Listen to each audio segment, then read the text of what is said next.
Meet Norm, a powerful aging crime boss who's about to teach someone a brutal lesson about paying their debts. By his side is his trusted son-in-law Bull, watching as their family celebration quickly shifts into business mode.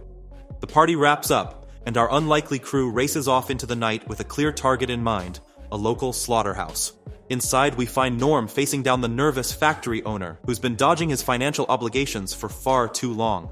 But what should have been a simple debt collection turns ugly when the owner refuses to hand over his business, despite his earlier promises. That's when Bull steps in, and let's just say his negotiation tactics involve a few less fingers than when they started. Suddenly, signing those foreclosure papers doesn't seem so bad after all. But something's off. Bull notices that Gary, the guy who originally arranged this loan, is mysteriously absent from this whole situation. When he brings it up, everyone goes dead silent, and that's never a good sign in the crime world. The truth hits Bull like a ton of bricks when he gets home and spots Gary's car in his driveway. In a gut-wrenching moment, Bull discovers his wife Gemma's been having an affair with Gary, his trusted friend. Instead of confronting them, Bull retreats to his son's room, his world shattered by this double betrayal. But here's the kicker. Out of loyalty to Norm, Bull swallows this bitter pill and keeps Gemma's infidelity to himself, carrying this devastating secret alone. Bull suffers in silence, pouring all his energy into being there for his son Aiden. But just when he thinks things can't get worse, Norm pulls him aside for a conversation that's about to change everything. Despite praising Bull as his most trusted man, Norm drops a bombshell. Since Gemma's moved in with Gary, Bull's out of the family business. That's when Bull finally lets the truth spill. He reveals he's known about Gemma and Gary's betrayal all along, keeping quiet only out of respect for Norm. "I would have handled them differently if it weren't for you," he tells his father-in-law, making it crystal clear what he means. Bull's ready to walk away from it all, but he has one non-negotiable condition: keeping Aiden. To his shock, Norm flat-out refuses, claiming Bull isn't fit to raise the boy. Rage burning inside him, Bull storms out. In a heart-wrenching move the next day, he brings Aiden back to his old house. Despite his reputation for ruthlessness, Bull's love for his son runs deeper than anyone knows. Just when the dust seems to settle, two familiar faces show up at Bull's door, Marco and Mike, his old crew members. They come with an invitation from Norm, a day at the amusement park, supposedly as a final goodbye for Bull and Aiden. Bull wants nothing to do with it at first, but Marco's insistence that it's just Norm's way of saying farewell eventually wins him over. Little does Bull know, this simple trip isn't quite what it seems. The amusement park seems perfect at first, Bull and Aiden laughing, playing games and making memories. Then Norm shows up and everything changes. He has Marco and Mike whisk Aiden away to play another game, but Bull's gut tells him something's wrong. His instincts prove right when Norm pulls out a gun, marching him to the parking lot where Gary's waiting. Bull explodes with fury, calling Gary worthless and lashing out about Gemma's unfaithfulness. Big mistake. Norm, enraged at hearing his daughter insulted, strikes Bull with the weapon and forces him into a car trunk. Their destination? An abandoned bus in the middle of nowhere. The situation gets even more intense when Gemma appears out of nowhere, screaming at Bull about his attempt to run away with Aiden. But it's what happens next that changes everything.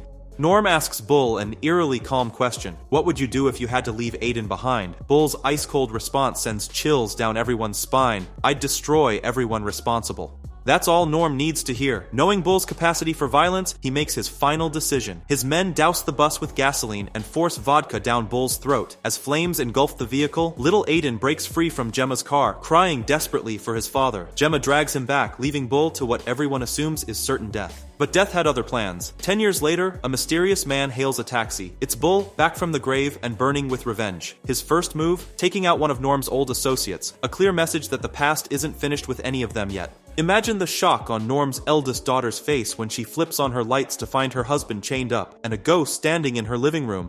Bull, the man everyone thought went up in flames a decade ago, stands before her, demanding information about Gemma and Norm's whereabouts. Her claim of being out of touch with them for 5 years falls on deaf ears. Bull shows no mercy to the couple who helped trap him in that burning bus all those years ago. Over breakfast the next morning, Norm drops by Gemma and Gary's new place with grim news. Her sister and brother-in-law are dead. Gemma immediately jumps to conclusions, blaming one of her father's old enemies. But Norm waves it off, claiming his enemy list is empty these days and suggesting it was just a robbery gone wrong, if only they knew the truth. Meanwhile, Bull's revenge train keeps rolling, but this time he takes an unexpected approach. He encounters Marco's young son and sends the boy home with a chilling message. Tell your father Bull is waiting for him at the park. The kid does exactly that, but Marco can hardly believe his ears when his son mentions Bull's name. Panic sets in as Marco reaches out to Norm about this mysterious man claiming to be Bull. Norm's response is simple but loaded with tension. Meet him, make sure it's really him. Before heading out to this potentially deadly reunion, Marco arms himself with a knife and gives his wife strict orders: lock down the house, nobody leaves until he returns. The park meeting between Marco and Bull plays out like a ghost story come to life. Marco can't believe his eyes. The man he helped burn alive a decade ago stands before him, very much alive. His desperate apologies and excuses about just following orders fall on deaf ears. Back home, Marco's wife answers his ringing phone only to hear Bull's voice on the other end. Her heart racing, she rushes to the park where a grim discovery awaits: Marco won't be coming home again. Reality hits hard the next day when Norm and Gary show up at Bull's mother's doorstep. Marco's death has confirmed their worst fear: Bull survived and he's back for blood. They pressure his elderly mother for information, but she maintains she hasn't seen her son since that fateful night 10 years ago. Norm's patience runs out, and he makes a fatal decision, one that Bull discovers hours later when he finds his mother's lifeless body. Next on Bull's revenge list is Mike, who's about to learn that the past never stays buried. As Mike picks up his kids from school, he freezes. There's Bull sitting in a parked car like a specter from his nightmares. The message is clear: get in the car or die where you stand. During the tense drive, Mike begs for mercy, not for himself but for his children. Bull has one question: where's Gemma? Like the others, Mike claims ignorance, insisting he hasn't seen her in 3 years. Then comes Bull's twisted proposition, a chance at survival wrapped in an impossible choice. If Mike can lure Gary to the fun fair, he and his kids live. If he fails, Bull makes sure Mike understands exactly what's at stake.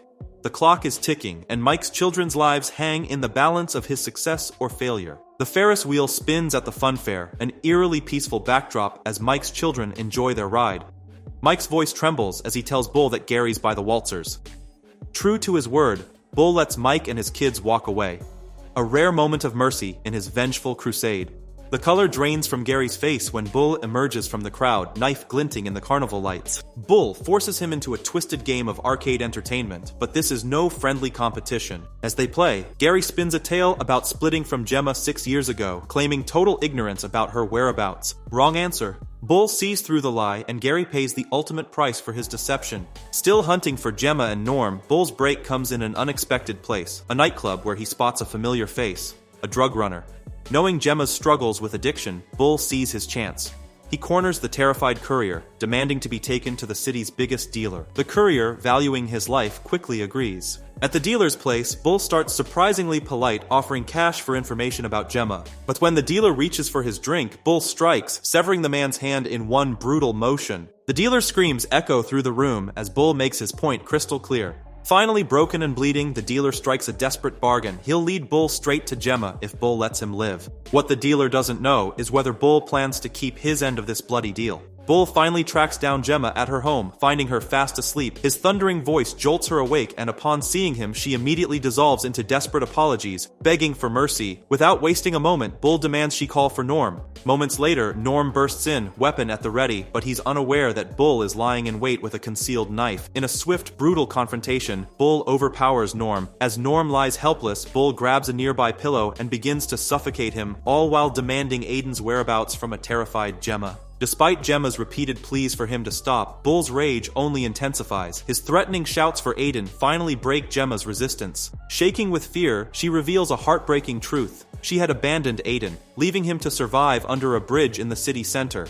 In a final act of violence, Bull takes Gemma's life. As night falls, he makes his way to the bridge in the heart of the city. There, he finds Aiden, and, in an unexpected turn, decides to bring the boy to a nearby church instead of harming him. As dawn breaks, Vicar Cheryl arrives at her church, unaware of what awaits inside. What most don't know is that she's actually Bull's former mother-in-law, who had split from Norm before Aiden was born. When she unlocks the church doors, her heart nearly stops. There lies Aiden, unconscious on the floor, and beside him stands a figure she thought long dead. Cheryl freezes in terror at the sight of Bull, a man she believed had perished a decade ago. When she finally finds her voice to ask why he's here, Bull's response sends chills down her spine. He's seeking forgiveness, not for himself, but for Aiden. Then comes the bone-chilling revelation. As Bull turns to face her, his completely black eyes tell the horrifying truth. He did die that day, 10 years ago, when Norm and his men burned him alive on that bus. Yet somehow, Bull returned from death itself, driven by twin purposes, vengeance and protecting Aiden. In his final act before vanishing forever, Bull entrusts Aiden's care to Cheryl, ensuring the boy will finally have a chance at a normal life. Thanks for joining me for this haunting tale. If you enjoyed this story breakdown, hit that subscribe button for more mind-bending movie recaps.